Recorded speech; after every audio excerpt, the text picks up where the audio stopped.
Do you live a frugal lifestyle? Are you proud of it or are you ashamed? Today, I want to unpack some vulnerable thoughts that have been on my mind lately as it pertains to this topic. I share foraging for pine cones to make a pine cone bird feeder craft, a very frugal lentil recipe, and I prepare one of my life-saving bean, rice, and cheese burrito freezer meal preps with homemade tortillas.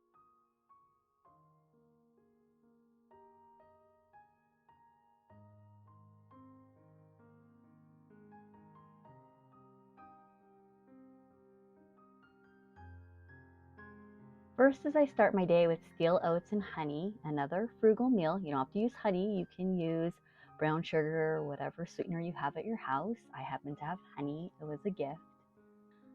I wanted to ask that if you haven't already subscribed and liked this video, please do so. I want to ask that you please help this channel grow to reach more wives and mothers who need encouragement.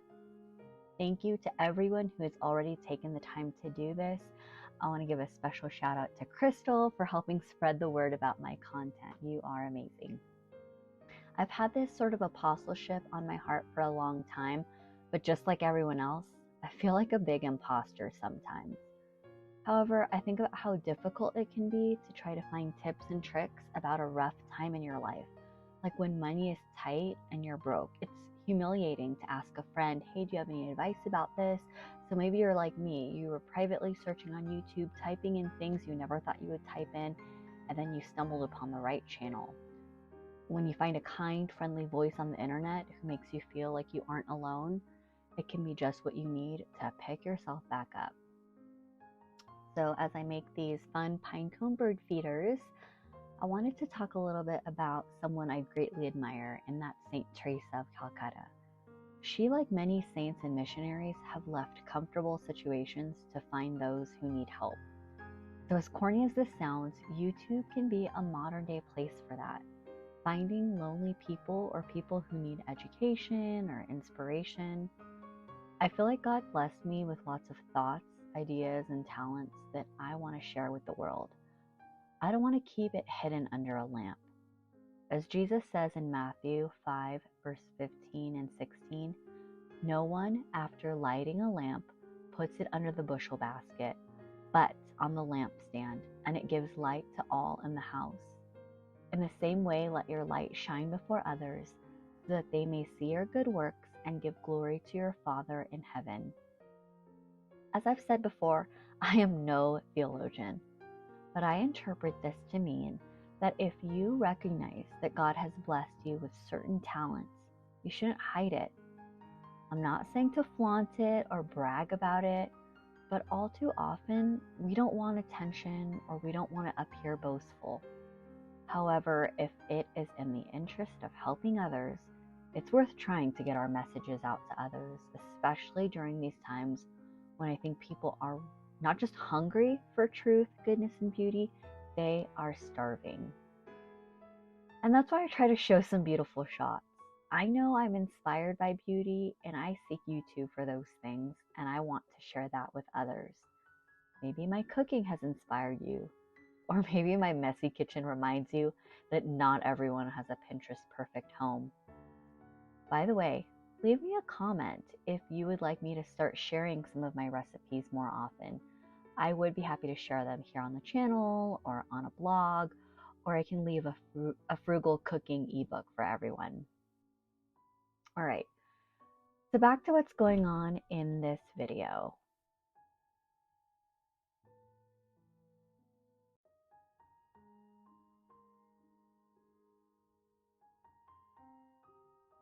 In just a moment, you'll notice me with my daughters. We will be in the woods. We have a Little Flowers meeting, and if you don't know what that is, it relates to the name of my channel, The Little Way. The Little Way is inspired by St. Therese of Lisieux. There is also a little girls group. It's similar to Catholic Girl Scouts, and you learn about saints, and you learn about different virtues, and you learn all about biblical femininity at a young age. So you learn hospitality and service to others and piety, and it's just so beautiful and wholesome. And We had a meeting where we went to the local cemetery and we cleaned the gravestones of those who passed away, who maybe have not been visited for a long time. And we also made rosaries as a craft because October is the month of the Holy Rosary.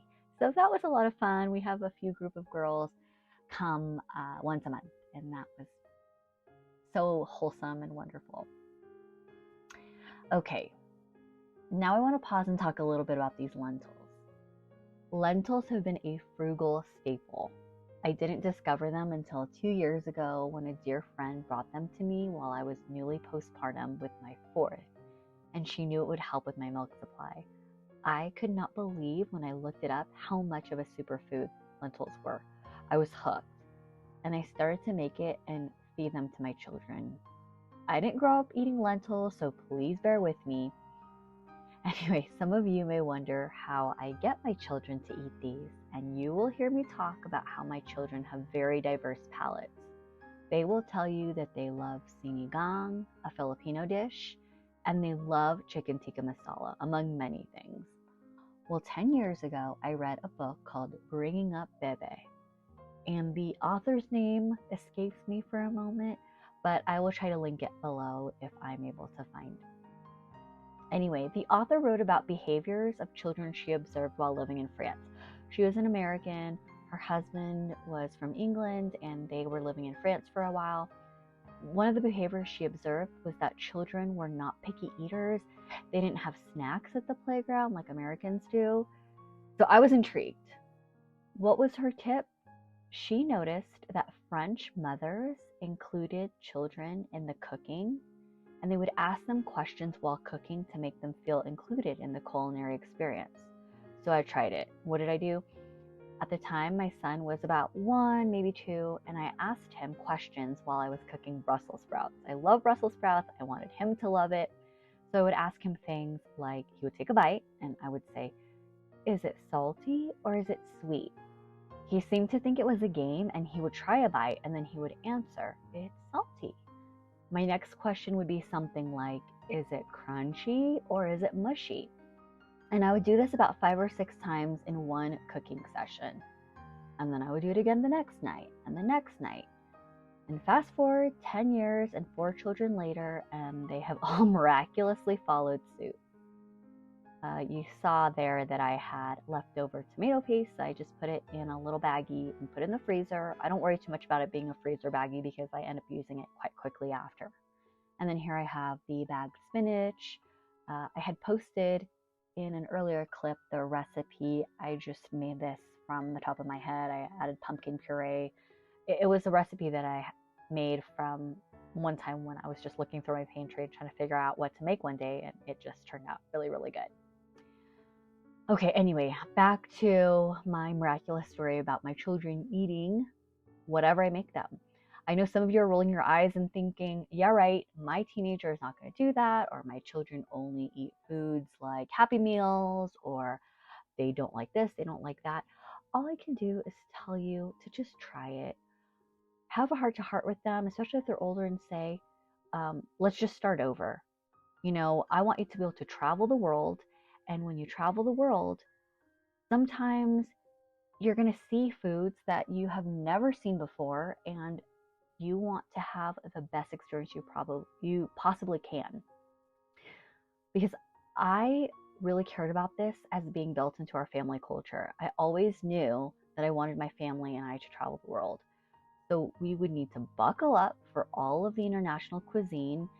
And I think about how in a lot of countries, if you refuse food, you are offending the matriarch. Countries like that include the Philippines, where my family is from, so that is not new to me. There was no way my aunts and my Lola would ever let me say no to food. I'd be in big trouble if I did. And again, I know that that's not every culture, and some people don't agree with making kids eat food, but I think, you know, a little bit at a time and just having those conversations with them. Again, I'm not a perfect mother. I know this won't work for everyone, but there you go. That's my answer. Okay, So what does this have to do with frugal living? Oh, here it's coming up to one of my favorite recipes. Here I am soaking my beans. I get a huge bulk bag of beans from Winco. I recently used Amazon points, and finally, after 8 years of being stubborn, I bought an Instant Pot. I am a faithful crock pot user, but I just said, you know what, I'll just give it a try. And I am glad I bought it. There are certain things, like I like the yogurt function. Everything else I could pretty much do in my crock pot or with my oven, but I do enjoy using it.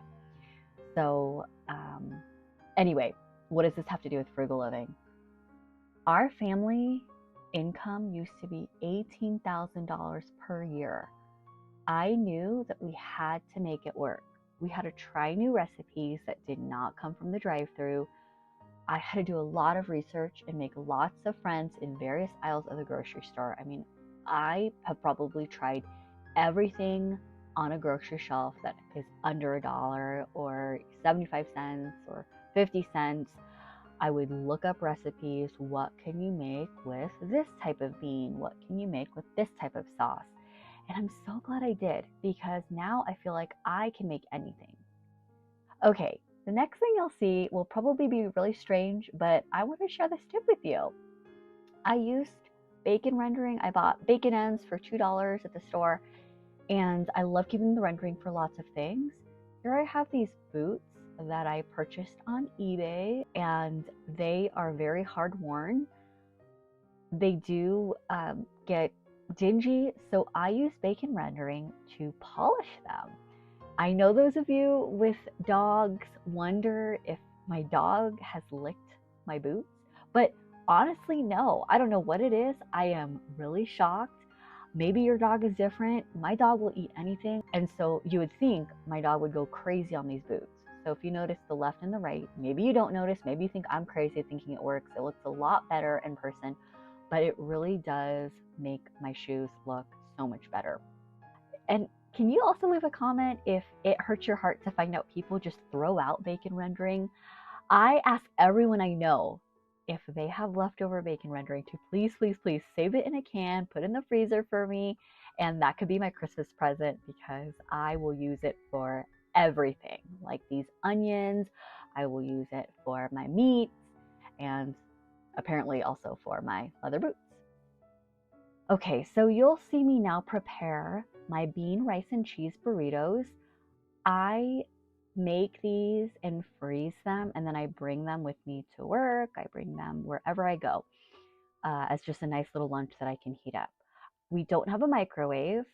This house we moved into almost 5 years ago. It did not come with a microwave, and I remembered my theme apparently for this video is cooking in France or cooking in Europe.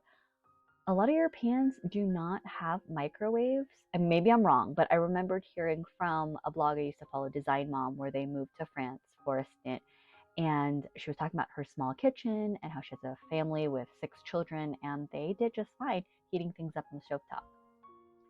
Now, this meal you can make without the ground beef. I put some taco seasoning with some onions. I have often made it with just rice, beans, and cheese, and it's perfectly fine. I will even save old packets if, let's say, I know I have family who went to Taco Bell and they just have those mild seasoning packets on their dining room table, or Del Taco or another restaurant where they have some of those sauces. I also use Cholula. And but so by all means, you don't have to put meat in this, but I happen to have it, and I was really having a hankering for adding ground beef. You can add chicken too, whatever you want. Okay, these homemade flour tortillas, I've included the recipe. So you just use 4 tablespoons of melted butter or lard, 2 cups of flour, 3/4 cups of warm water, and a pinch of salt. I use my stand mixer for this. That was another thing that I was super stubborn about, because being frugal, you see lots of people use these appliances like a stand mixer, like an Instant Pot, and you don't have those things. Well, I went years without these things. My husband, he would tell me all the time, just get it. You know, who cares? Let's just cut back in this one area of our budget. I know that you'll use it and appreciate it, but I said, no, I think I can do without. And a lot of people were shocked for how long I went without it. So trust me when I say I know what it's like to just mix everything by hand. Recipes don't come out exactly the same as the YouTube video or as the blog that you're reading, but eventually, if it's really important to you or if you sit on it long enough, there will be a season where if you really want something, you will make it happen. And my mom to this day, she is my inspiration because she went without all of these things, and you would never know that she did not have so many of these. I don't even know if she has a crock pot now that I think about it. Yeah, I have no idea. But anyhow, okay, so these tortillas, they're really easy to make. I have not yet mastered corn tortillas, which I really want to master. The masa is a little trickier for me, but these flour ones, they are not perfectly round. I know if I spent a little more time working on it, I could get them round, but done is better than perfect. You've heard me say that before, and it does not affect the taste. Now, unfortunately, later on in this video, when you see me do the actual meal prep, you won't see the tortillas I make here because my children were really hungry for lunch, and so I just fed them the fresh tortillas. They gobbled them up so fast, and so I had to just use these. I think I got the tortillas from Aldi. Those of you who are Aldi fans, you will see the bag and probably know right away. I bet you those of you who meal prep or your grocery shopping is your sport like me, you will also notice where I get my cheese from. So leave a comment if you know where I got my bag of shredded cheese from. So here I have my beans that cooked in the Instant Pot, and I just added some of that bacon rendering and some sea salt, mixed it around, and they were so good. I am not opposed to buying canned beans, but I do like that I can control the salt level in these. And again, yes, they are way cheaper. I know you've probably heard that a million times. I used to be really intimidated by beans because I thought only the sweet abuelita that lived up the street could make them perfect with her little love language of cooking for family, and that I would never get it down. But you know what? Once I learned how to do it, I was so proud of myself. They're so good. All right, as you're watching this, some of you are probably laughing that I am cutting saran wrap with scissors. I don't know if you're like me and maybe you just can't seem to tear it with the Glad wrap or whatever wrap you're using. I can't use those little teeth. I always mess it up. They always come out really ugly. I don't look like the person on the ad or the TV commercial or the other YouTube channel who tears it perfectly. That's just never me. So to save myself the humiliation, I just went ahead and used scissors. So it would be quicker and I wouldn't be fighting with it. Okay, so I made the rice in my rice cooker. I'm Filipino, so we all have rice cookers, and I added enchilada sauce. Don't tell my mom because she would think that that was criminal. So I added my beans, my rice, my ground beef, my onions, and a little bit of Cholula and some cheese. I realize now that I try to be fancy and not put the bag in the video, so never mind, you cannot leave a comment, but it is the Mexican blend cheese from Costco. That is the best deal for cheese. Now, there are only, for those of you who now are thinking I'm a big hypocrite when it comes to frugal living and Costco, I only go to Costco for my cheese, my butter, and my bread, and my diapers. So I don't go in for all the fancy other fun stuff. And there you have it. I just wrap them up, put them back in the bag, and I'm all done. So I hope this was encouraging for you. I'll end this video with a prayer. I will offer my next rosary for all of you who have stuck around.